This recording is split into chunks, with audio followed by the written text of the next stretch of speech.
À 2h17, l'ordre tombe sur la radio, calme, presque banal. On se retire, maintenant. Personne ne comprend immédiatement pourquoi. L'équipe est en place depuis des heures, allongée dans la poussière froide, à quelques centaines de mètres d'une installation ennemie. Rien n'a bougé depuis la tombée de la nuit. Les capteurs sont stables. Les communications adverses restent faibles. Tout indique que la fenêtre d'observation est encore ouverte. Et pourtant, cet ordre ne laisse aucune place à la discussion. Les hommes du Special Air Service, le SAS, ne posent pas de questions sur le moment. Leur formation repose précisément sur cela. Comprendre plus tard, agir tout de suite. Le chef d'équipe répète l'ordre, brièvement. Les gestes suivent, mécaniques, silencieux. Les optiques sont repliées. Les silhouettes disparaissent lentement du relief, comme si elles n'avaient jamais été là. Aucun mouvement inutile, aucun mot en trop. Ce qui rend la décision étrange, c'est le timing. La mission n'était pas compromise. Aucun contact visuel ennemi, aucun drone détecté, aucun bruit suspect. Dans ce type d'opération, quitter une position aussi propre, sans pression apparente, va à l'encontre des habitudes. Et pourtant, ils partent. Le SAS n'est pas une unité ordinaire. Depuis sa création pendant la Seconde Guerre mondiale, dans les déserts d'Afrique du Nord, son rôle a toujours été différent. Observer, infiltrer, frapper si nécessaire, mais surtout comprendre ce que les autres ne voient pas encore. Ce genre de décision ne repose presque jamais sur un seul facteur. Elle vient d'un détail. Un détail que la plupart des unités ignoreraient. Un élément trop faible pour déclencher une alerte classique, mais suffisant pour quelqu'un qui a appris à lire entre les lignes du terrain. Quelques minutes plus tard, l'équipe a déjà parcouru une bonne distance. Le rythme reste contrôlé, sans précipitation visible. Pourtant, quelque chose a changé. La tension est plus dense. Les hommes le sentent, même si personne ne le dit. Puis, derrière eux, tout bascule. Des lumières apparaissent, des voix, du mouvement rapide. Trop rapide pour être une simple patrouille de routine. La zone qu'ils occupaient quelques instants plus tôt est soudainement saturée. Ce n'était pas une coïncidence. Ils étaient sur le point d'être découverts. Pas dans 1 heure. Pas dans 10 minutes. Dans les secondes qui suivaient. Le silence revient dans la radio. Personne ne commente. Mais la question est désormais évidente, presque dérangeante. Qu'est-ce que le chef d'équipe a vu, que les autres n'ont pas vu? Le premier indice n'était pas spectaculaire. Ce n'était pas une explosion. Ce n'était pas un cri. Ce n'était même pas un mouvement clairement hostile. C'était une modification presque invisible dans le comportement de la zone. Pendant une mission de surveillance, le danger ne se présente pas toujours comme une menace directe. Souvent, il apparaît sous une forme plus froide. Une patrouille qui change d'itinéraire. Une lumière qui s'allume trop tôt. Un véhicule qui coupe son moteur au mauvais endroit. Un chien qui cesse d'aboyer. Pour une unité classique, ces détails peuvent sembler isolés. Pour une équipe du SAS, ils forment une phrase. Et cette phrase disait une chose simple. Quelqu'un avait commencé à chercher. Le chef d'équipe n'avait pas besoin d'une certitude complète. Dans ce genre d'environnement, attendre une preuve peut être une erreur mortelle. Une preuve arrive souvent trop tard. Elle arrive quand l'ennemi est déjà trop proche, quand le mouvement est devenu impossible, quand le terrain n'offre plus aucune sortie propre. La différence entre une observation réussie et une capture tient parfois à quelques secondes. Pas à la force, pas à la chance, à l'interprétation. Depuis leur position, les hommes pouvaient voir une partie de la route d'accès. Ils avaient noté les habitudes, les horaires, les pauses, les changements de garde. Tout avait été enregistré mentalement, avec une précision froide. Puis un élément a cessé de correspondre au schéma. Un véhicule est resté immobile plus longtemps que prévu. Une silhouette a regardé dans une direction qui n'avait pas d'intérêt évident. Une lampe a balayé un secteur normalement ignoré. Rien de tout cela ne prouvait qu'ils étaient repérés. Mais tout indiquait que la zone venait de changer de statut. Elle n'était plus simplement surveillée. Elle était interrogée. C'est là que l'expérience devient décisive. Un soldat moins entraîné aurait peut-être attendu. Il aurait cherché une confirmation. Il aurait voulu être sûr avant de quitter une position aussi précieuse. Le SAS fonctionne autrement. Une position parfaite ne vaut rien si elle devient une cage. Alors l'ordre a été donné. Pas avec panique, pas avec émotion, juste avec cette froideur particulière des décisions prises avant que le danger ne devienne visible. Et c'est précisément ce qui les a sauvés. Quand la zone s'est remplie d'hommes, quelques minutes plus tard, le schéma est devenu clair. Ce n'était pas une patrouille improvisée, c'était une réaction coordonnée. Les déplacements étaient trop précis, les angles de couverture trop propres. Les groupes ne se contentaient pas de passer, ils contrôlaient, ils vérifiaient, ils fermaient les espaces invisibles. L'endroit exact où l'équipe du SAS s'était installée était désormais encerclé par des trajectoires croisées. Pas au hasard. Comme si quelqu'un avait identifié une anomalie, sans encore en connaître la nature exacte. C'est une nuance importante. Ils ne savaient pas exactement ce qu'ils cherchaient, mais ils savaient que quelque chose n'était pas normal. Ce type de situation est souvent mal compris. On imagine une détection nette, immédiate, une alerte, une poursuite. En réalité, la plupart des découvertes commencent de manière beaucoup plus ambiguë. Un doute, puis une vérification, puis une présence qui augmente progressivement jusqu'à saturer la zone. Si l'équipe était restée, elle n'aurait probablement pas été repérée immédiatement. Pendant quelques minutes encore, elle aurait pu observer, analyser, peut-être même transmettre des informations supplémentaires. Mais ces minutes auraient été piégées. Parce qu'une fois la mécanique lancée, elle ne s'arrête pas. Chaque minute passée sur place réduit les options de sortie. Les itinéraires deviennent risqués. Les couloirs se ferment. Les bruits, même minimes, deviennent audibles dans un environnement sous tension. Le piège ne se referme pas d'un coup, il se construit. C'est là que la décision initiale prend tout son sens. Le chef d'équipe n'a pas seulement détecté un détail. Il a anticipé une dynamique, une évolution probable, une trajectoire invisible pour ceux qui restent focalisés sur l'instant présent. Il a vu ce que la situation allait devenir, pas ce qu'elle était encore. C'est une différence essentielle. Dans les unités conventionnelles, l'information est souvent confirmée avant d'agir. Dans des environnements comme celui-ci, attendre une confirmation revient à accepter d'être en retard. Le SAS opère avec une logique différente. Ils agissent dans l'incertitude, mais une incertitude maîtrisée. Ils n'ont pas besoin de savoir avec certitude qu'ils sont découverts. Ils doivent seulement estimer que la probabilité est en train de basculer. Et cette bascule venait d'avoir lieu. Pendant que la zone se transformait derrière eux, l'équipe continuait de s'éloigner, toujours sans précipitation apparente, toujours sans bruit inutile, mais avec une avance décisive. Quelques secondes, peut-être une minute. Dans ce type d'opération, c'est souvent tout ce qu'il faut. Ce qui s'est joué dans ces quelques secondes ne relève pas seulement du réflexe. C'est le résultat d'un système entier. Au sein du Special Air Service, la lecture du terrain ne se limite jamais à ce qui est visible. Elle repose sur une accumulation lente, presque invisible, d'expériences, d'exercices et surtout d'erreurs passées.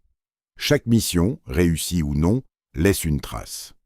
Une manière différente d'interpréter un silence, un déplacement, une absence. Ce que le chef d'équipe a perçu cette nuit-là n'était pas un signal clair, c'était une rupture de normalité. Dans un environnement stable, les comportements suivent des routines. Les gardes marchent de la même façon. Les véhicules apparaissent aux mêmes heures. Les lumières s'allument et s'éteignent selon un rythme prévisible. Ce n'est pas parfait, mais c'est cohérent. Quand cette cohérence se fissure, même légèrement, quelque chose se prépare. Et cette préparation n'est pas toujours visible immédiatement. Dans ce cas précis, il n'y avait ni alarme, ni agitation évidente. Juste une série de micro-variations.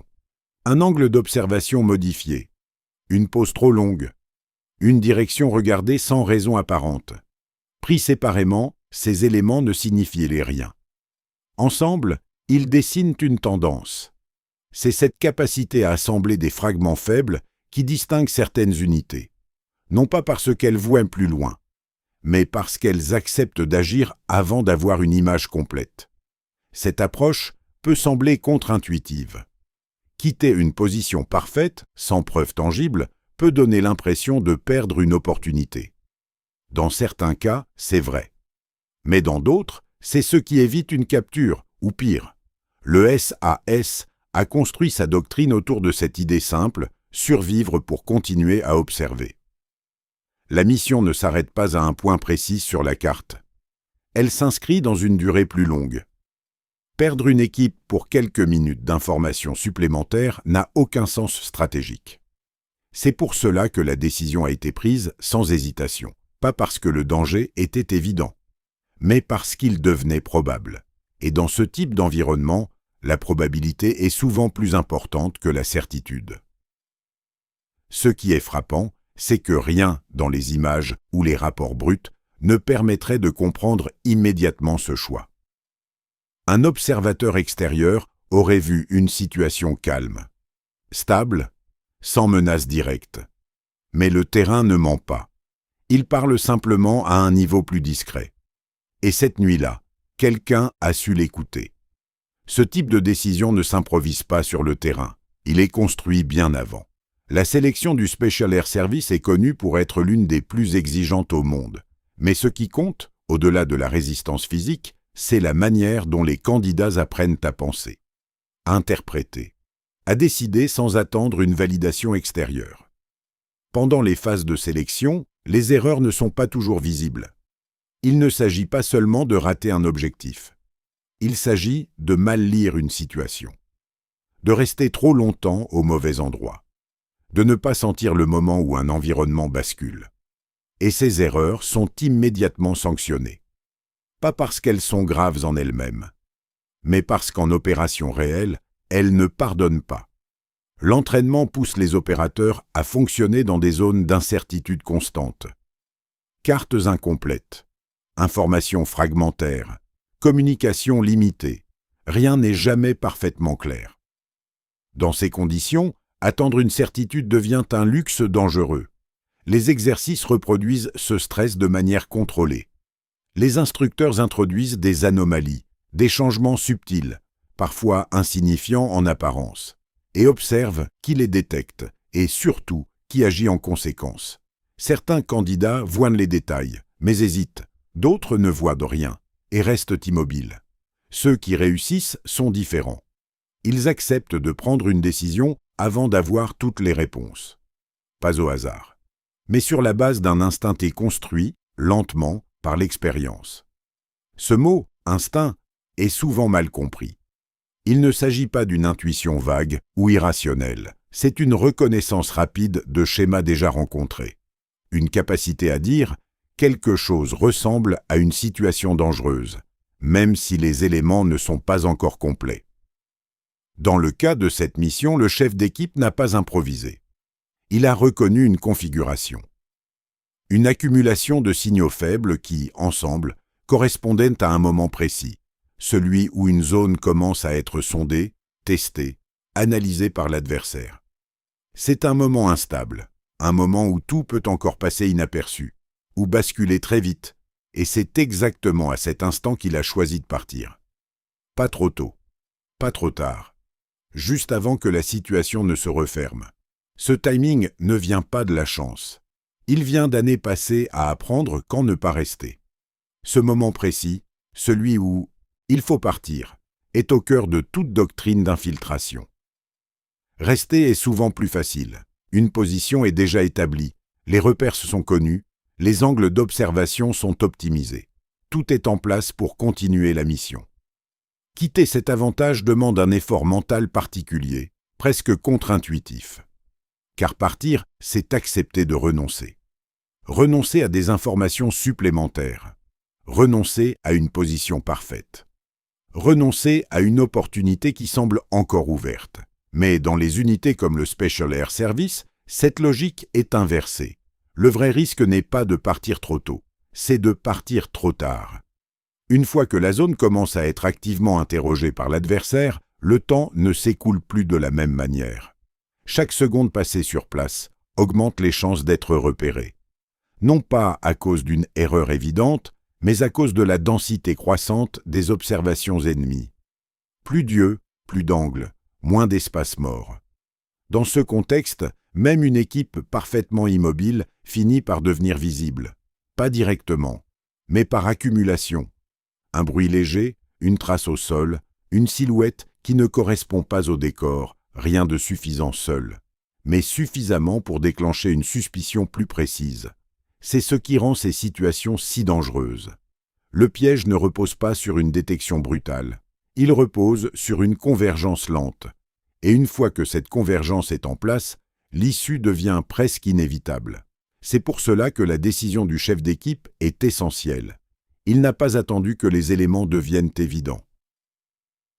Il a quitté la zone avant que l'ennemi ne réduise suffisamment l'incertitude pour agir avec précision. Autrement dit, il est parti avant que la recherche ne devienne une traque. Cette distinction est fondamentale. Une recherche laisse encore des zones d'ombre, des espaces où disparaître reste possible. Une traque, elle, repose sur une cible identifiée, et à ce moment-là, les options se réduisent rapidement. En quittant la zone à cet instant précis, l'équipe a évité ce basculement. Elle est restée une hypothèse, pas une cible.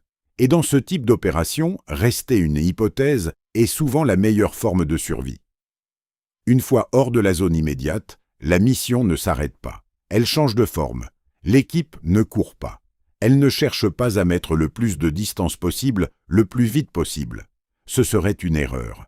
Un mouvement précipité crée du bruit, laisse des traces, attire l'attention dans un environnement déjà sous tension. À la place, le rythme reste contrôlé, régulier, presque lent. Chaque pas est posé avec la même précision qu'à l'aller.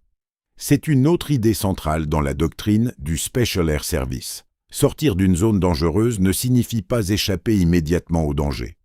Cela signifie entrer dans une phase différente, plus subtile, où l'erreur peut être encore plus coûteuse. Derrière eux, l'activité continue d'augmenter. Les groupes ennemis ne se contentent plus de vérifier un point précis. Ils élargissent, ils étendent leur présence. Les axes secondaires sont contrôlés. Les itinéraires naturels sont observés. La zone devient vivante. Mais elle reste encore incertaine. Et c'est cette incertitude que l'équipe exploite. Le chef d'équipe choisit un itinéraire qui n'est pas le plus direct. Il évite les lignes logiques, les chemins évidents. Il privilégie des trajectoires irrégulières, parfois plus longues, mais moins prévisibles. Ce choix n'est pas improvisé. Il repose sur une règle simple, ne jamais ressembler à ce que l'ennemi imagine. Si une équipe fuit une zone, elle est censée prendre la route la plus rapide vers un point sûr. C'est logique, et c'est précisément pour cela que cette logique est anticipée par l'adversaire. En s'écartant de cette attente, l'équipe réduit les chances d'être interceptée. Mais ce n'est qu'une partie de l'équation. L'autre partie, plus silencieuse, concerne les traces. Chaque passage laisse une signature.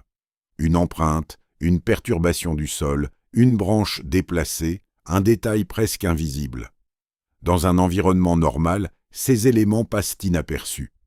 Dans une zone sous tension, ils deviennent des indices. Alors, le mouvement est pensé pour minimiser tout cela.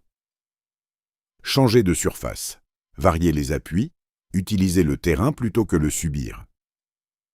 Ce sont des gestes discrets, répétés, presque automatiques. Pendant ce temps, aucun mot inutile n'est échangé. La communication est réduite à l'essentiel. Des signaux courts, des confirmations brèves. Parce que même le silence a un poids. Et dans cette phase, chaque détail compte encore plus que lors de l'observation initiale. Car cette fois, l'équipe ne cherche plus à comprendre. Elle cherche à disparaître. Mais disparaître complètement n'est jamais instantané. Même après avoir quitté la zone immédiate, l'équipe reste dans une zone grise. Un espace où elle n'est plus visible, mais pas encore hors de portée. C'est souvent la phase la plus délicate, celle où la confiance peut devenir dangereuse. Le Special Air Service intègre cette réalité dans sa manière d'opérer. Une extraction réussie ne se mesure pas au moment où l'on quitte une position. Elle se mesure au moment où l'adversaire abandonne la recherche. Et ce moment peut prendre du temps. Derrière eux, la dynamique continue d'évoluer. Les premières vérifications ont laissé place à quelque chose de plus structuré. Des équipes se coordonnent. Certaines restent fixes, d'autres avancent lentement. Les communications deviennent plus fréquentes. Le doute initial est en train de se transformer en intention. Pas encore une certitude, mais une direction. Dans ce type de situation, l'erreur classique serait de penser que le danger diminue avec la distance. En réalité, il se déplace. Il s'adapte. Il suit une logique différente, moins visible, mais tout aussi efficace. C'est pour cela que l'équipe ne cherche pas seulement à s'éloigner. Elle cherche à brouiller. Leur trajectoire n'est plus simplement irrégulière, elle devient ambiguë. Par moments, elle semble revenir sur elle-même. À d'autres, elle disparaît dans des zones où les traces se perdent naturellement. Le terrain est utilisé comme un filtre, absorbant progressivement les indices laissés derrière eux. Ce n'est pas une fuite, c'est une dilution. Plus le temps passe, plus leur présence devient difficile à isoler, à reconstruire, à suivre. Ce processus est lent, calculé, et surtout, il demande une discipline constante, car le moindre relâchement peut recréer une signature. Une trace trop nette, un mouvement trop direct, une décision trop logique. Tout cela peut suffire à reconnecter les indices dispersés. Et dans ce cas, la recherche reprend, mais avec un avantage accru. C'est ce que l'équipe cherche à éviter à tout prix. Alors, elle continue, méthodiquement, presque froidement, à effacer son propre passage. Pas pour devenir invisible immédiatement, mais pour devenir impossible à reconstituer. Et dans ce type d'opération, cette différence est essentielle. Au bout d'un certain temps, quelque chose change. Pas sur le terrain. Dans la manière dont le terrain réagit. Les signes sont subtils, les communications ennemies ralentissent. Les mouvements deviennent moins denses, moins précis. Les groupes ne couvrent plus chaque angle avec la même rigueur. Certains axes sont abandonnés. Ce n'est pas un retrait complet, mais c'est une perte de cohérence. Pour une équipe du Special Air Service, ce moment est identifiable. Ce n'est pas un soulagement, c'est un indicateur. L'adversaire n'a pas trouvé. Et surtout, il ne sait plus exactement quoi chercher. C'est là que la situation bascule, une seconde fois. Au début, l'équipe était une présence invisible dans une zone stable. Puis, elle est devenue une anomalie potentielle dans une zone en alerte. Maintenant, elle redevient quelque chose de plus diffus. Une possibilité parmi d'autres. Une hypothèse qui s'efface. Mais cette transition ne signifie pas que le danger disparaît. Elle signifie simplement que la pression change de forme. Au lieu d'une recherche concentrée, l'adversaire entre dans une phase plus large. Moins intense, mais plus longue. Des contrôles ponctuels. Des vérifications espacées. Une vigilance maintenue, mais sans direction claire. C'est un état instable. Et c'est précisément dans cet état que certaines erreurs surviennent. Relâcher l'attention trop tôt. Accélérer le mouvement. Revenir à une logique simple, directe, presque confortable. Le SAS évite cela. L'équipe continue d'appliquer les mêmes principes, même rythme, même discipline, même lecture constante du terrain. Parce que la mission n'est pas terminée. Elle ne l'est jamais tant que l'extraction complète n'est pas confirmée. Et surtout parce qu'un environnement qui vient de perdre une piste peut encore en retrouver une autre. C'est une idée essentielle, une trace oubliée, un indice mal effacé, une observation tardive. Tout peut reconnecter les éléments, même après une perte temporaire. Alors, rien ne change. Pas encore. L'équipe ne célèbre pas, ne ralentit pas, ne suppose rien. Elle continue. Avec cette même précision froide, qui a permis de quitter la zone quelques secondes avant d'être découverte. Car dans ce type d'opération, survivre à un moment critique ne garantit jamais la suite. Cela donne simplement une seconde chance.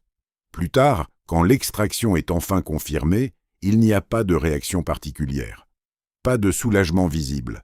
pas de commentaires inutiles, juste une transition silencieuse vers la phase suivante.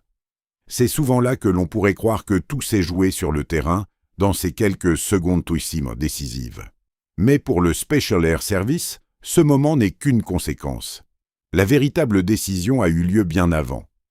Elle s'est construite à travers des années d'entraînement, de missions, d'échecs, analysés en détail. Elle repose sur une manière spécifique de voir le monde, une manière où l'absence d'information est elle-même une information, où un détail insignifiant peut peser plus qu'un signal évident. Ce que cette mission révèle, ce n'est pas un acte spectaculaire. C'est une logique. Une logique où le succès ne dépend pas d'une action héroïque, mais d'un choix discret, presque invisible, au bon moment. Le chef d'équipe n'a pas sauvé son unité dans un sens dramatique.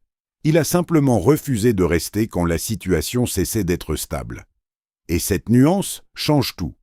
Dans beaucoup de récits, l'attention repose sur l'affrontement, sur le moment où tout bascule dans le visible. Ici, au contraire, tout se joue avant ce point. Dans une zone floue, incertaine, où il n'y a pas encore de preuves, mais déjà un déséquilibre. C'est dans cette zone que les décisions comptent vraiment, parce qu'une fois que le danger devient évident, les options sont déjà limitées. Ce qui rend cette histoire inconfortable, c'est justement cela. Il n'y a pas de signe clair, pas d'alarme, pas de confirmation définitive, juste une série de détails faibles, interprétés correctement, et une décision prise sans attendre d'être sûr. Si vous attendez d'avoir raison, vous êtes déjà en retard. Cette phrase circule dans de nombreuses unités, sous différentes formes. Elle résume une réalité simple, mais difficile à accepter. Agir sans certitude, partir sans preuve, faire confiance à une lecture du réel que personne d'autre ne voit encore. Ce n'est pas instinctif, c'est appris. Et cette nuit-là, cela a fait la différence entre une équipe qui disparaît et une équipe qui est trouvée. Au final, il ne s'agit pas seulement de quitter une zone quelques secondes avant d'être découvert. Il s'agit de comprendre pourquoi ces secondes existaient et comment quelqu'un a su les voir.